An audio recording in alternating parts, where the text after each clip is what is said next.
وہ پچھلے آدھے گھنٹے سے شدید سردی میں لا فاؤنڈیشن کے سامنے کھڑا تھا۔ شدید ٹھنڈی چلتی تیز ہوائیں اس کے چہرے سے ٹکرا رہی تھیں، جبکہ اس کی نظریں سامنے بنی بلڈنگ پر تھیں جہاں وہ لڑکی سکون سے ہوگی، اور باہر سردی میں وہ کھڑا تھا۔ وہ یہاں کیوں تھا اسے نہیں پتا تھا، بس وہ بے اختیار یہاں آ گیا تھا۔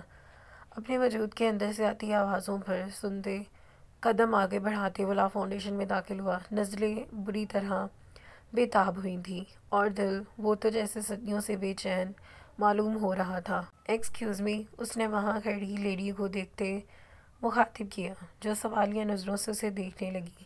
Dead any girl name club come here yesterday evening? بات کرتے اس کے ہونٹ بار بار خشک ہو رہے تھے جن پر وہ زبان پھیر رہا تھا۔ دل بری طرح دھڑک رہا تھا، شاید اسے دیکھنے کی پیاس تھی۔ Just wait sir, I will check, وہ لیڈی مسکرا کر بولی تھی۔ اس نے اس بات میں سر ہلایا، بے چینی سے ہاتھوں کی انگلیاں باہم جوڑے۔ ان کے عنابی لبوں پر ہلکی سی مسکراہٹ ابھری، سبز آنکھوں میں الوہی سی چمک تھی۔ Sorry sir, no girl with the name of come here, وہ لیڈی ہاتھ میں پکڑا جسٹر دیکھتے بولی تو اسیر علم کی چمکتی آنکھوں مان پڑ گئیں۔ مسکراتے لب بھینچ لیے تھے۔ Can you check the name of سنو پرنسس؟ اس نے انہیں دیکھتے کہا تو اس بات پر وہ لیڈی دھیرے سے ہنسی، پھر رجسٹر پر ایک نظر ڈالتے اسے دیکھتے نوی میں سر ہلایا۔ وہ وہاں سے سنتے ہی چلی گئی۔ وہ دانت بری طرح پیستے باہر آیا، موبائل نکالتے راشی کو کال ملائی تھی۔ شام ہو رہی ہے، شدید سردی کی پڑ رہی ہے، لیکن اس کے اصحاب بے چین تھے۔ وہ یہاں نہیں تھی تو کہاں تھی پھر؟ راشی، کہاں چھوڑ کر آ گئے تم اسے؟ وہ یہاں نہیں ہے۔ اگر وہ مجھے نہ ملی راشی، تو میں کسی بھی گولی پر اپنا نام لکھ لینا، تمہارا سر کھول دوں گا۔ وہ گاڑی کے ٹائر پر ٹھوکر مارے شدید غصے میں پکارا۔ اگر سانسیں اس کے منہ سے خارج ہوتی، ہوا میں تحلیل ہوئی۔ اس نے سڑک کو دیکھا۔ ہیڈ مین نے اسے لا فاؤنڈیشن کے باہر چھوڑا تھا۔ اوہ یو شٹ اپ راشی، تم نے اسے باہر چھوڑا تھا؟ اندر چھوڑتے تمہارے پاؤں ٹوٹ گئے تھے کیا؟ اب یہ جو تمہاری ٹانگیں سلامت ہیں نا، انہیں آ کر میں خود توڑوں گا۔ غصے سے اس کے ماتھے پر 4 بل نمودار ہوئے، کن پٹیوں کی نسیں بری طرح ابھری پھٹنے کو تیار تھیں۔ اس نے 2 سے 4 ٹھوکریں بری طرح گاڑی کے ٹائر پر دے ماری۔ وہ کہاں ہوگی؟ کس حال میں ہوگی؟ اس کا دل بے چین ہو رہا تھا۔ اس نے جانے کیوں دیا اسے؟ وہ کیوں انکاری تھا؟ وہ اس سے محبت کرنے لگا۔ وہ کیوں انکاری تھا کہ اسے معصومیت نے اس شخص کے دل میں ہلچل مچا دی ہے؟ سر میری بات سنیں، میں دی 27 کلب کے باہر ہوں، ٹیم کے ساتھ۔ اندر کوئی لڑکیوں کی ڈیلنگ چل رہی ہے۔ آپ کو عشق مشوقی سوجھ رہی ہے؟ راشی نے دھیمی آواز میں کہا۔ اس کی آخری بات پر مقابل نے بری طرح لب پیچے خود پر قابو کیا۔ شٹ اپ راشی، وہ لڑکی زخمی تھی، اس وجہ سے مجھے اس کی فکر ہے۔ تمہیں کس نے کہا مجھے اس سے محبت ہے؟ وہ فون ایک کان سے ہٹائے دوسرے کان کو لگاتا بولا تو لہجہ لاپرواہ رکھنے کی کوشش کی۔ واہ، جھوٹ بولنے پر جنت حرام ہوتی ہے ہیڈ، راشی نے سامنے کلب کو دیکھتے کہا۔ اس کی بات پر اسیر عالم نے تیوری چڑھائی، کال بند کی۔ گاڑی میں بیٹھتے اس کا رخ دی 27 کلب کی طرف تھا۔ کون ہو تم؟ اچھے لوگ یا برے لوگ؟ گاڑی میں بیٹھتے اس نے بیک سیٹ پر اپنے سے کچھ فاصلے پر بیٹھے فیضی کو دیکھا، جو اس کی بات پر حیرانگی سے اسے دیکھنے لگا۔ اچھے لوگ ہیں؟ اس نے ایک نظر اس کے معصوم چہرے پر ڈالی جو اردو میں بول رہی تھی۔ اس کی بات پر قلب نے ہلکے سے اس بات میں سر ہلایا۔ وہ لا فاؤنڈیشن کے باہر تھی جب اس آدمی نے اسے گاڑی میں بٹھایا تھا۔ وہ سکون سے گاڑی میں بیٹھ گئی، بغیر کسی ہنگامے اور مزاحمت کے۔ فیضی اس بات پر حیران تھا کہ کوئی لڑکی بغیر کچھ بھی بولے آرام سے گاڑی میں بیٹھ گئی۔ گاڑی بلیک ماربل ہاؤس کی طرف موڑ دی۔ فیضی نے گھڑی پر ٹائم دیکھتے ڈرائیونگ کرتے گارڈ سے کہا، جس نے حیرت سے بیک ویو مرر سے اسے دیکھا۔ بٹ ایسل ایڈم، وہ ہچکچاہٹ کا شکار ہوا۔ وہ اس کی ذاتی گھر میں پھر سے کسی لڑکی کو لے جانے کا بول رہا تھا، جبکہ وہ اچھے سے جانتا تھا کہ اس نے کچھ گھنٹے پہلے 20 آدمیوں کی کیا حالت کی تھی۔ ہاں، ایسل ایڈم اس کی لڑکی کو اٹلی بھیجنے کو کہا تھا، لیکن وہ اسے اس کے گھر لے جا رہا تھا۔ ایسل ایڈم کی آنکھوں کی چمک وہ اچھے سے دیکھ چکا تھا، اس لیے وہ اسے بلیک ماربل ہاؤس لے کر جا رہا تھا۔ کس امید کے ساتھ؟ شاید اس ظالم ڈان سے کچھ اچھے پن کی امید تھی۔ گاڑی بلیک ماربل ہاؤس کے سامنے رکی۔ اس کے علاقے میں وہ واحد گھر تھا۔ آس پاس کوئی گھر نہ تھا، کچھ بس ایک طرف پارک تھا جہاں جگہ جگہ درخت لگے ہوئے تھے۔ ان درختوں کے سائے سے شام کے منظر کا احساس ہوتا تھا۔ گو درخت جھاڑیاں اس قدر تھیں وہاں۔ نیچے اترے مس فیضی نے نیچے اترتے دوسری سائیڈ آتے گاڑی کا دروازہ کھولا تھا۔ یہ پہلی بار تھا جب وہ ایسل ایڈم کے علاوہ کسی کے لیے گاڑی کا دروازہ کھول رہا تھا۔ وہ نہ سمجھی ادھر ادھر دیکھتے باہر نکل آئی تھی۔ جی اندر چلیں آپ، اس نے مسکرا کر ایک سائڈ کو دیکھتے ہوئے کہا۔ وہ اندر کی جانب بڑھ گئی، ہر چیز کو اشتیاق سے دیکھتے۔ فیضی نے باہر لوہے کے گیٹ پر کھڑے گارڈ کو اشارہ کیا جو دور ہٹا تھا۔ لوہے کا گیٹ کھلا تو وہ اندر گئی۔ ڈارک بلو آن کے گول گلے والی ڈھیلی گرم شرٹ کے نیچے اس کے آف وائٹ پینٹ پہن رکھی تھی۔ شرٹ کے بازو اس کے ہاتھوں کو کور کر رہے تھے، گلے میں اسٹالر جو اس کی پوری گردن کو چھپا گیا تھا۔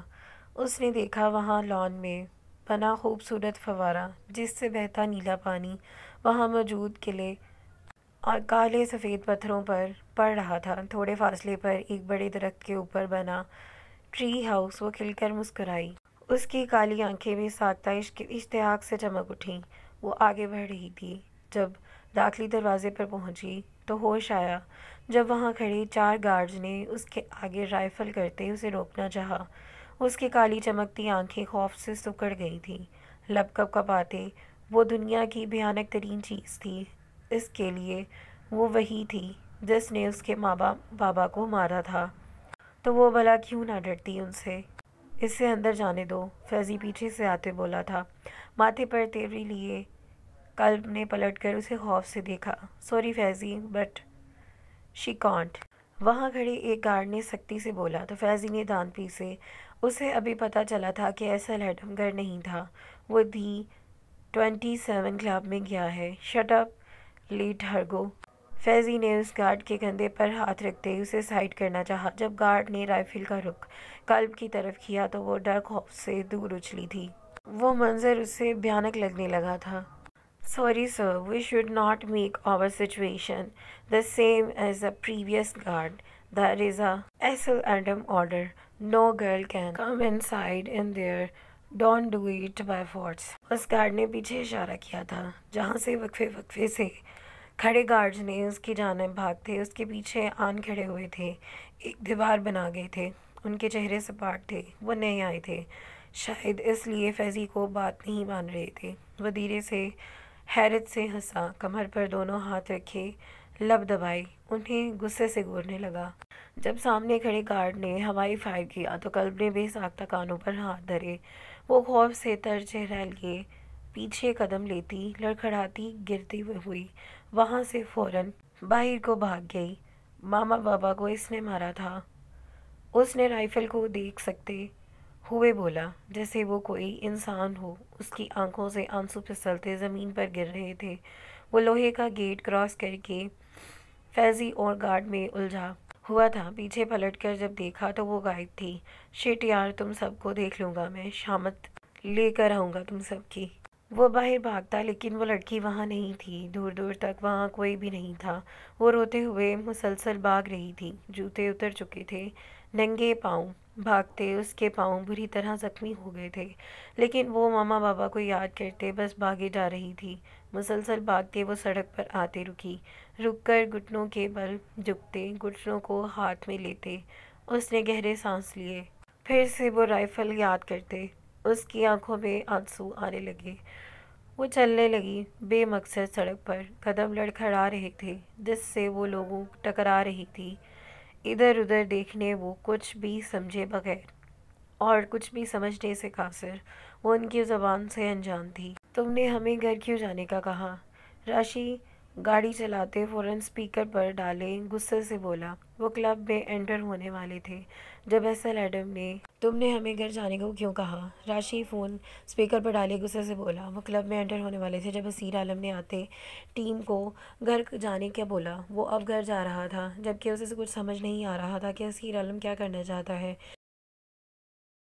میری باقاعدہ میٹنگ ہونے والی ہے، اسے سرنڈر ہونے کے آفر کروں گا، اگر مان گیا تو ٹھیک ورنہ موت۔ وہ تحمل سے بولا تھا۔ گاڑی ڈرائیو کرتے نظریں سامنے سڑک پر تھیں اور بار بار موبائل دیکھ رہا تھا۔ اس نے کچھ آفیسر کو خفیہ طور پر اس شہزادی کو ڈھونڈنے کا بولا تھا۔ تبھی نظریں فون پر تھیں۔ دھیان سے، وہ بہت چالاک ہے۔ یوں ہی نہیں، اس نے سب قابو میں کیا۔ اور ایسے کون سے بندے چھوڑے ہیں تم نے ڈاکیا کے لیے؟ راشی نے سنجیدگی سے کہا تو اس کے ماتھے پر بل پڑ گئے۔ وہ جھوٹ اور فریب سے یہاں تک پہنچا ہے، بس ایک بار وہ میرے ہاتھ لگ جائے تو پھر دیکھتے ہیں اس میں کتنی ہمت ہے۔ اور میں پولیس میں ہوں، سنا نہیں؟ قانون کے ہاتھ بہت لمبے ہوتے ہیں۔ اسیر عالم کی رگیں تن سی گئی تھیں، بولتے ہوئے اس کی آنکھیں سرخ ہو چکی تھیں۔ راشی نے ڈرائیونگ کرتے اس کے لہجے میں پراسراری واضح طور پر محسوس کی۔ نظریں فون پر رکھے جب اس نے سامنے دیکھا تو یکدم بریک لگائی تھی۔ یا خدا، بچ گیا! وہ بری طرح دھڑکتے دل کے ساتھ گہری سانس بھرتے بولا تھا۔ دوسری جانب موجود اسیر عالم چونکا۔ کیا ہوا؟ گاڑی ایک جگہ روکتے اس نے فون اٹھا کر اسپیکر کو کان کو لگایا۔ یار، یہ پاگل لڑکی سڑک کے درمیان چلتی درمیان آ رہی۔ وہ بولتے بولتے رکا تھا۔ سامنے کھڑی لڑکی کو دیکھ کر وہ جلدی سے گاڑی سے باہر آیا، موبائل وہیں چھوڑا جبکہ پیچھے ایسے لڑم ہیلو ہیلو کر رہا تھا۔ گاڑی فوراً سٹارٹ کی۔ اس نے گاڑی فوراً سٹارٹ کی۔ ہاں، راشی کے نمبر کی لوکیشن بتاؤ مجھے۔ گاڑی کو رفتار تیز بڑھاتے اس کے لہجے میں فکر مندی تھی۔ 10 منٹ میں لوکیشن ملنے پر اس نے گاڑی اس روٹ پر ڈالی تھی۔ گاڑی کی سپیڈ بڑھاتے وہ اس روٹ پر پہنچا تھا۔ سامنے راشی کو گاڑی نظر آئی۔ کچھ فاصلے پر گاڑی روکتے وہ فوراً گاڑی سے باہر نکلا۔ راشی، آر یو اوکے؟ اس کے لفظ کہیں گم ہو گئے۔ سامنے اس معصومیت کے پیکر کو دیکھ کر اس کے قدم وہیں رک گئے۔ راشی اسے لیے فٹ پاتھ پر کھڑا تھا۔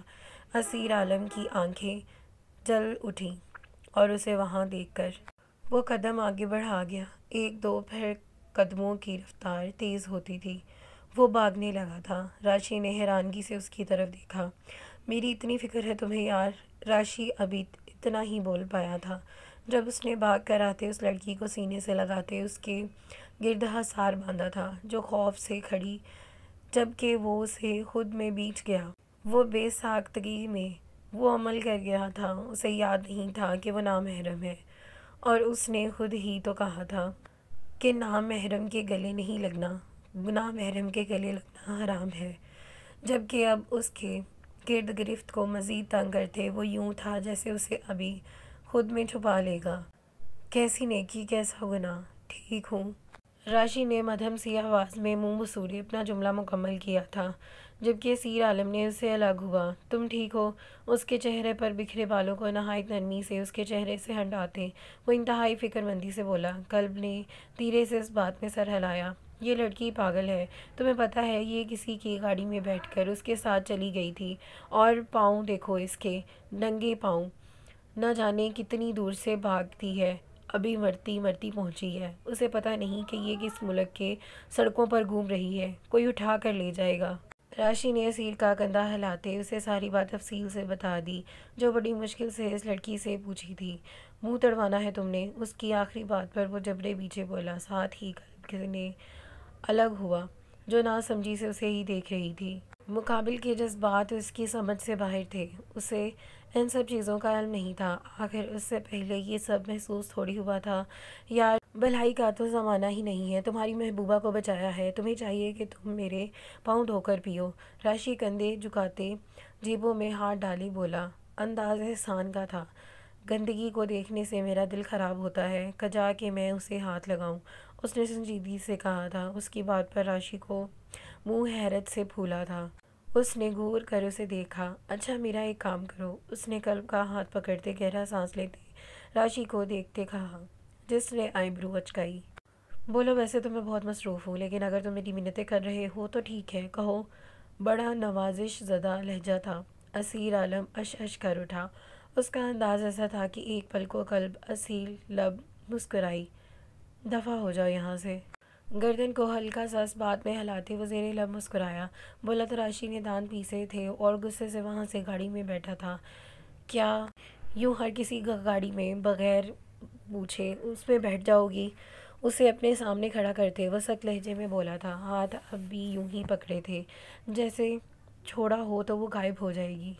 انہوں نے کہا مجھے وہ اچھے لوگ ہیں، وہ معصوم نظروں سے اسے دیکھتی بولی، جس پر وہ اس کی نظروں کی گہرائی وار سے بچتا نظریں چرا گیا۔ یوں کوئی بھی کہے گا تو تم چلی جاؤ گی؟ کیا عقل نہیں ہے تم میں؟ اسے واپس دیکھتے وہ آئی برو اٹھا کر اس بار بھی سختی سے بولا۔ قلب نے گردن جھکائی، پھر اٹھائی، پھر تیوری سے اسے دیکھا۔ اس نے شکر کیا تھا کہ اس کے گلے میں اسٹالر لپٹا ہوا تھا، ورنہ تو وہ شاید وہ لڑکی اسے مار ہی دیتی۔ کیا ایسے نہیں جانا چاہیے اچھے لوگوں کے ساتھ؟ بال چہرے سے ہٹاتے وہ سوالیہ ہوئی تھی۔ اسیر عالم نے نفی میں سر ہلایا۔ نہیں، ایسے کسی کے ساتھ بھی نہیں چلے جاتے جنہیں آپ نہ جانتے ہو۔ وہ اس کا ہاتھ پکڑے چلنے لگا تھا جب نظر اس کے ننگے پاؤں پر ڈلی۔ اس نے لبوں پر زبان پھیرتے اسے دیکھا، جو اس کے رک جانے پر اسے دیکھ رہی تھی۔ دوبارہ ایسا مت کرنا۔ اس نے آگے بڑھ کر جھک کر اس کی بازو میں بھرا تھا، نظریں سامنے سڑک پر ڈالی جہاں اس کی گاڑی کے پاس ہی راشی کھڑا اسے معنی خیز نظر سے دیکھ رہا تھا۔ اس نے ٹھنڈی آہ بھری، بھلا وہ چپ کو انسان کیوں کر جاتا بغیر تماشا دیکھے؟